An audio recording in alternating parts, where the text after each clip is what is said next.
Hello again. Welcome back.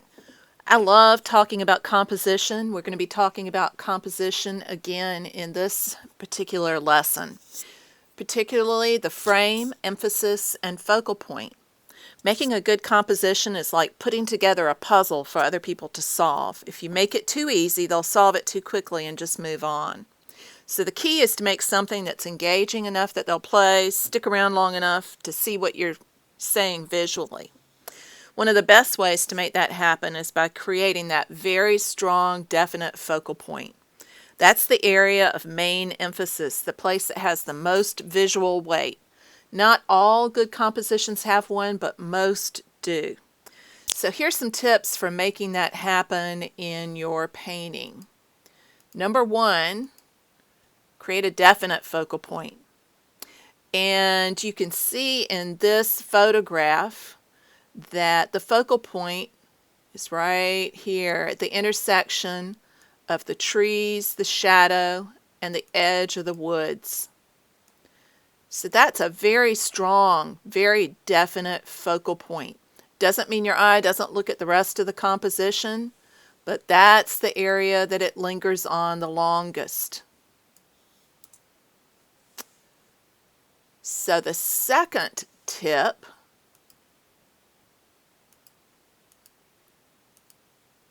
is to play with the rule of thirds. And the rule of thirds refers to the idea that you can create strong compositions if you have the focal point roughly aligning with the intersection of the horizontal, I'm going to get a little wonky there, the horizontal and the vertical thirds lines. So if I draw those lines off on top of the photograph, you will see,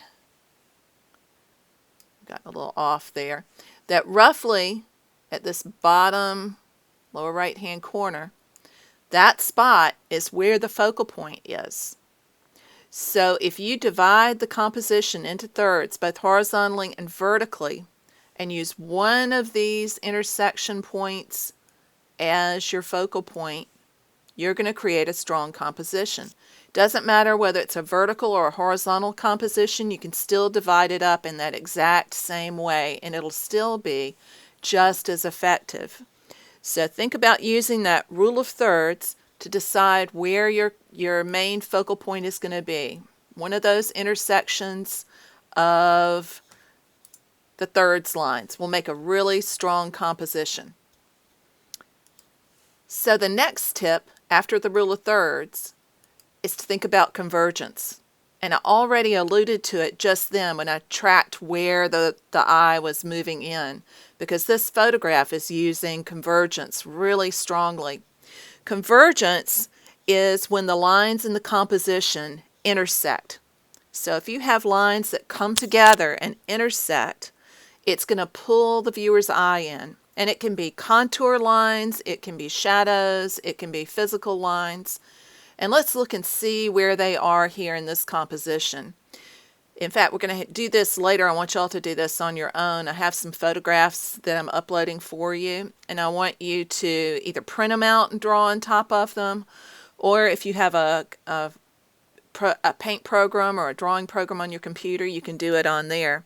But it's a really good exercise for figuring out how to manipulate things like convergence and the rule of thirds. So if I draw on top of this, these vertical trees right here are really strong. And I can see where they're already pulling together and creating a strong force to create the focal point. Then look at the shadows. And again, pointing to that same spot. And pulling the viewer's eye through the whole composition. One of the reasons that I was drawn to that particular landscape was that those shadows were real prominent and they help to pull the viewer's eye in. And they lead all the way to the edge of the composition. Now there are other lines in there as well, you have these other trees that are mainly verticals. And I don't mean you need to go draw all of them in. But if you draw a handful of the most prominent lines in, you'll begin to see how that composition is structured. And we have these main ones over here.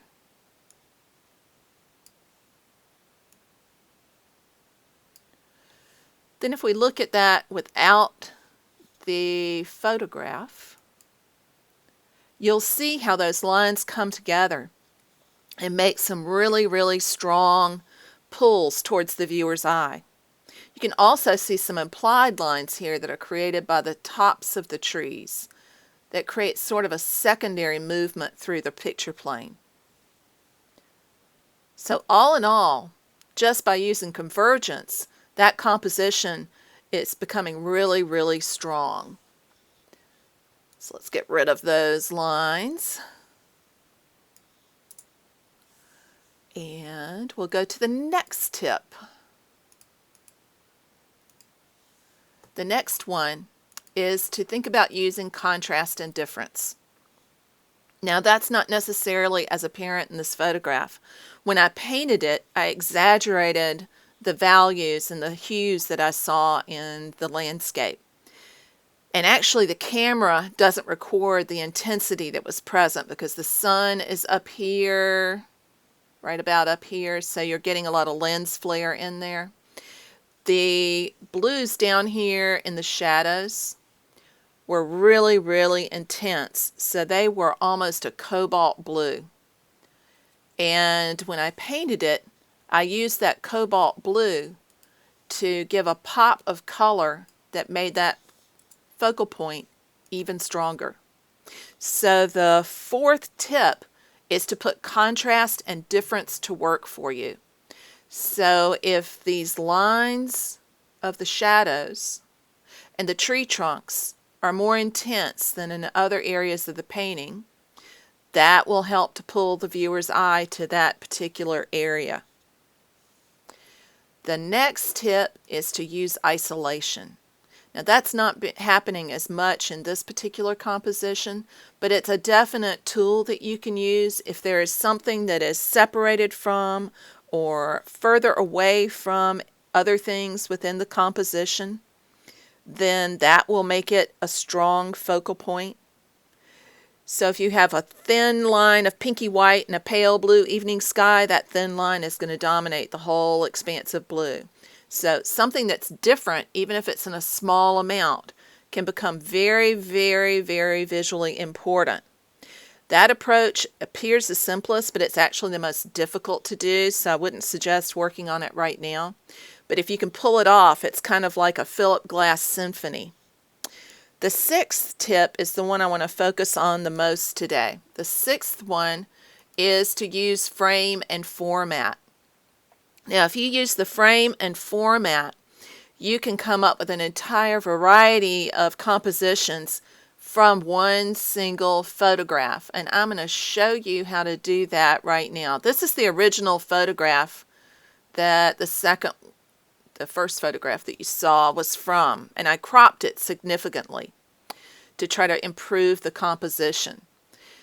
So this is the scene that I was presented with. I hate snow, just an aside, and we had buckets of snow here in South Carolina 2 years ago, and I'll be happy not to see it again. But I did get lots of chances to paint it. So there was this broad expanse of snow covering the edge of the pasture between the fence and the woods.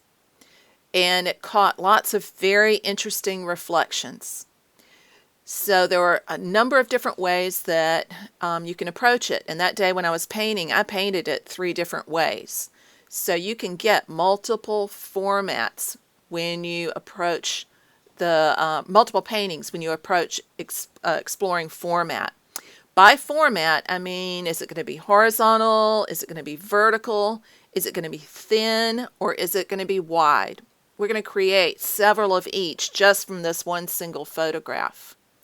So the reason I wouldn't work from this as it is now is that there's not really a single definite focal point. There are 2 that are warring with each other. They're kind of fighting. And so you'd want to limit that to 1. So right now in the photograph as it is, this area wants to be a focal point, and it's fighting with this area over here, which also wants to be a focal point. So what you want to do is pick one. Don't try to do them all. And make sure that you're concentrating on one dominant focal point. You can have some subordinate focal points, but you don't want to have two focal points that have the same visual weight. So let's get rid of those. So to show you how I would crop that, let's think about one that would be good for a vertical.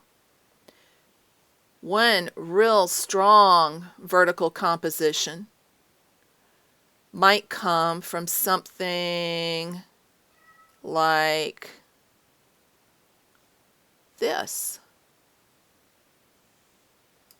So you might work with just the area that's within red here.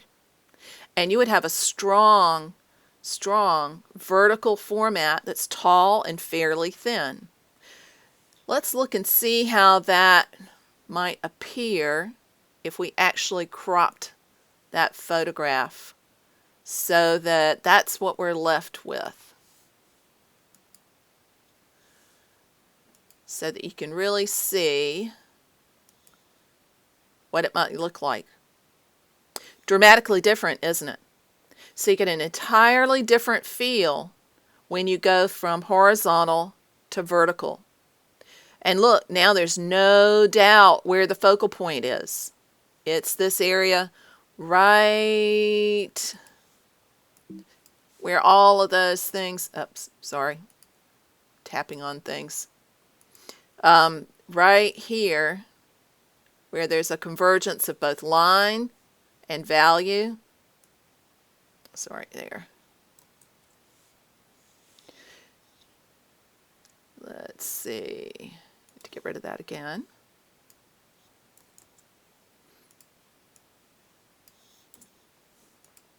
So that's one thing that you can do with it. You can also get back to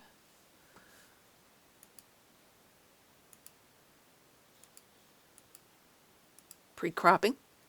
Let's go back and let's figure out where we might get a nice horizontal. One that would not use those exact same trees as the main focal point. I could play around with one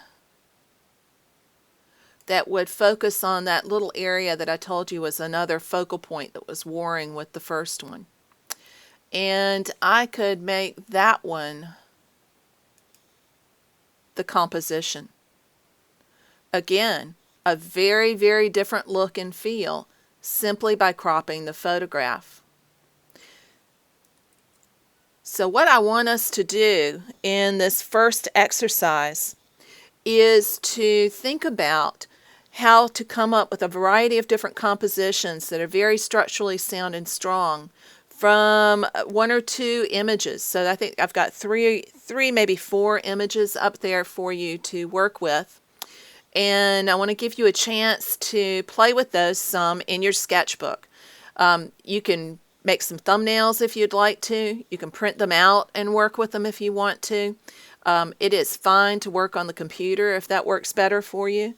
Either which way it works. And at this point, if you don't have your paints yet, don't be concerned about that quite yet, because, or if you don't have all your colors, work with what you have at hand for the moment, because I know a lot of people added the course on the day before we started, and so you might not have all your supplies yet. Just work with what you've got, and when everything comes in, then we will be jumping into more painting itself. But for right now, this exercise that we're getting ready to work on can be done in your sketchbook.